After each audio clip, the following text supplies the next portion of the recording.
Hello दोस्तों, कैसे हो आप सब। Welcome to my YouTube channel. दोस्तों, आरआरबी एनटीपीसी सीबीटी 2 2022 16 जून सेकेंड शिफ्ट का जो एग्ज़ाम अभी हुआ है उसका हम लोग क्वेश्चन करने वाले हैं। तो चलिए वीडियो को शुरू करते हैं। जो पहला क्वेश्चन आज का पूछा गया था, वित्तीय आपातकाल किस आर्टिकल में है। तो देखिए, वित्तीय आपातकाल ये आर्टिकल 360 में रखा गया है इसको। अगला क्वेश्चन पूछा गया था, यूनिट ऑफ एक्सेलरेशन। देखिए, यूनिट ऑफ एक्सेलरेशन क्या होता है, तो मीटर पर सेकेंड स्क्वायर होता है। मीटर पर सेकेंड स्क्वायर ये होता है यूनिट ऑफ एक्सेलरेशन। अगला क्वेश्चन पूछा गया था, बिरजू महाराज कौन से नृत्य शैली से संबंधित है। तो ये आंसर हो जाएगा कथक। अगला क्वेश्चन पूछा गया था, हिमाचल प्रदेश में खरीफ फसल के बाद कौन से डांस की जाती है। देखिए, अगर ये पूछा गया तो क्वेश्चन कि फसल की कटाई के बाद कौन सा डांस की जाती है, तो ये हो जाएगा कड़थी। ये कड़थी डांस।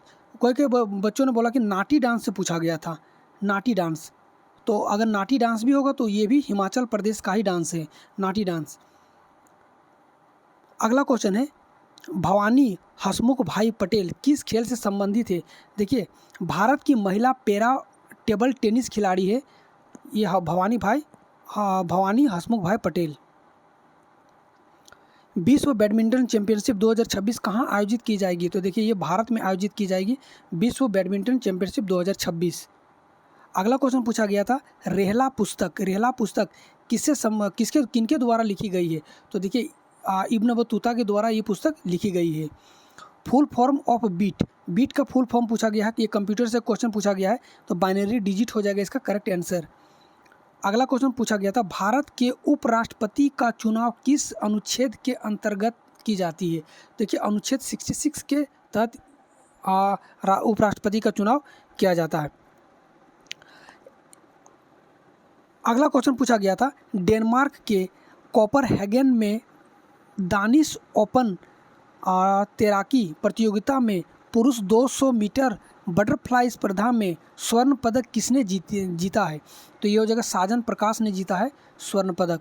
निम्न में से कौन सी नदी पूर्व की ओर बहती है। देखिए, 4 ऑप्शन दिया था, उसमें से जो दामोदर नदी है वो करेक्ट आंसर हो जाएगा। विंडो मिनिमाइज शॉर्टकट की। देखिए, विंडो को मिनिमाइज करने के लिए शॉर्टकट की पूछा था। ये क्वेश्चन कोई भी बच्चे अभी तक ठीक से नहीं बता पाया कि, और इसका ऑप्शन भी नहीं दे पाया। तो अगर विंडो को मिनिमाइज करना रहेगा तो विंडो लोगो प्लस एम, विंडो को लोगो बटन प्लस एम प्रेस करने से विंडो मिनिमाइज हो जाता है। ये क्वेश्चन एग्जैक्टली क्या आया था, आप लोग प्लीज़ कमेंट में बताइएगा।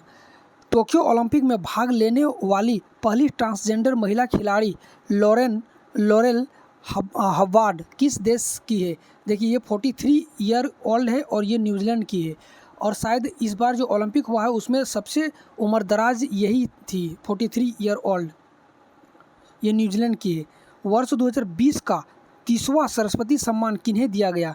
तो देखिए, 2020 का 30वां सरस्वती सम्मान जो दिया गया था, प्रसिद्ध मराठी लेखक डॉक्टर शरण कुमार लिम्बाले को दिया गया है। शरण कुमार लिम्बाले को यह सम्मान उनके मराठी उपन्यास सनातन के लिए दिया गया है।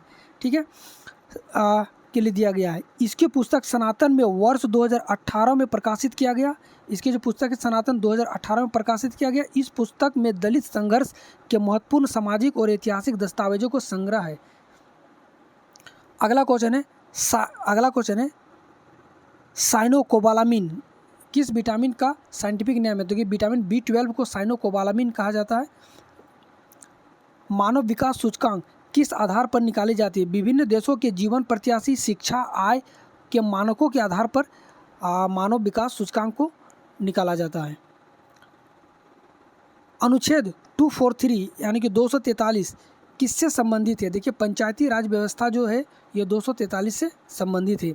श्रीलंका और भारत यानी कि भारत के तमिलनाडु को निम्न में से कौन सी जल संधि जोड़ती है। देखिए, अब ये जो है ये क्वेश्चन दो तरह से बच्चे बता रहे हैं। एक तो अगर ये क्वेश्चन इस तरह से पूछा गया था कि भारत और श्रीलंका के बीच कौन सी जल संधि है, तो ये हो जाएगा पाक जल संधि। ठीक है, लेकिन अगर इस तरह से क्वेश्चन पूछा गया है कि भारत के दक्षिणी जो भाग है और श्रीलंका की जो पश्चिमी भाग है, इसके बीच में कौन सा जल संधि है, तो ये हो जाएगा आपका तो ये हो जाएगा, तब हो जाएगा मन्नार की खाड़ी, मन्नार की खाड़ी। ठीक है, तो अब क्वेश्चन जो भी आया था या तो मन्नार की खाड़ी दिया होगा या फिर पाक जल संधि। आप लोग पूरी तरह से जब तक ये क्वेश्चन ना मिल जाए और ऑप्शन ना मिल जाए बताना थोड़ा सा डिफिकल्ट हो जाता है। अगला क्वेश्चन पूछा था, भारत का स्थलीय सीमा सबसे ज़्यादा किस देश के साथ साझा होता है? तो ये इसका करेक्ट आंसर हो जाएगा बांग्लादेश। बरमुंडा ट्रायंगल कहाँ पर स्थित है? ये क्वेश्चन पूछा गया था। ये अटलांटिक महासागर का एक क्षेत्र है, ये ट्रायंगल टाइप का, यहाँ पे ही बरमुंडा ट्रायंगल है। किस नदी को बांग्लादेश में जमुना के नाम से जाना जाता है? तो ब्रह्मपुत्र नदी को बांग्लादेश में जमुना के नाम से जाना जाता है। 1 जनवरी 2020 को सेना के उप प्रमुख के रूप में किन्हें नियुक्त किया गया है? तो BS राजू को नियुक्त किया गया है 1 जनवरी 2022 को सेना के उप प्रमुख के रूप में। स्वर्णिम चतुर्भुज परियोजना किससे संबंधित है? देखिए, ये सड़क निर्माण से संबंधित है, राष्ट्रीय राजमार्ग विकास परियोजना से संबंधित है। ये देश के जो 4 बड़े महानगर है, दिल्ली, मुंबई, कोलकाता और चेन्नई को 4 से 6 लेन वाले राजमार्गों के नेटवर्क से जोड़ने के लिए ये परियोजना किया गया। और इसका शुभारंभ जो किया गया था ये अटल बिहारी वाजपेयी के ही समय में कर दिया गया था। श्रीमद् भागवत गीता का मराठी में अनुवाद किनके द्वारा कराया गया? तो देखिए, संत ज्ञानेश्वर के द्वारा किया गया है। मृत सागर किस महाद्वीप में स्थित है? देखिए, मृत सागर एशिया महाद्वीप में स्थित है। दक्षिण पश्चिम एशिया में इजराइल और जॉर्डन के बीच में ये स्थित है ये सागर। बाबा शाहमल तोमर की मृत्यु कब हुई थी? देखिए, बाबा शाहमल तोमर की मृत्यु जो 18 जुलाई 1857 की क्रांति के समय हुआ था। को बड़का के जंगलों में अंग्रेजों से लोहा लेते हुए इनकी मृत्यु हुई थी। तो 18 जुलाई 1857 इसका करेक्ट आंसर हो जाएगा। अगला क्वेश्चन है, GDFCF का फुल फॉर्म क्या है? तो gross domestic fix capital formation, gross domestic fix capital formation हो जाएगा इसका करेक्ट आंसर। सबसे कम जनसंख्या वाला देश कौन सा है? तो ये वेटिकन सिटी है, वेटिकन सिटी हो जाएगा, वेटिकन सिटी। ठीक है, गाडगिल योजना का शुभारंभ कब किया गया था? देखिए, गाडगिल योजना जो है इसका शुभारंभ किया गया था 1969 को किया गया था। अगला क्वेश्चन पूछा गया था, अमृत महोत्सव कब शुरू किया गया था? देखिए, अमृत महोत्सव 12 मार्च 2021 को शुरू किया गया था। अमृत महोत्सव भारत के 75 साल आज़ादी के 75 साल के अवसर से 1 साल पहले ही इसका शुभारंभ कर दिया गया था, 12 मार्च और 2021। और भारत का ये जो 75वां साल गिरा हुआ है आज़ादी का, ये 2022 में पूरा हुआ और इससे 1 साल पहले ही 12 मार्च 2021 को ही कर दिया गया था इस योजना का शुभारंभ। 1815 में भारत के पहले सर्वेयर जनरल के रूप में किसे नियुक्त किया गया था? देखिए, पहले सर्वेयर जनरल कौन थे? तो कॉलिन मैकेंजी जो भारत के पहले सर्वेयर जनरल के रूप में नियुक्त किया गया था। कर्नाटक संगीत को कितने भागों में बांटा गया है? देखिए, कर्नाटक संगीत को कुल 5 भागों में बांटा गया है। गायन के 5 प्रमुख शैलियों में राग आलापना पहला, दूसरा हो जाएगा निरावल, तीसरा हो जाएगा कल्पनश्वरम, चौथा हो जाएगा थानम और 5वां हो जाएगा रागम थनम पल्लवी। ये 5 भागों में कर्नाटक संगीत को बांटा गया है।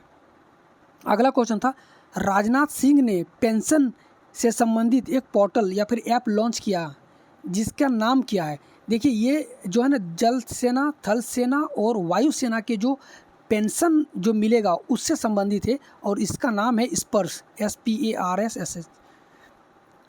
भारत की नागरिकता के लिए भारत में कितने वर्षों तक रहना अनिवार्य है?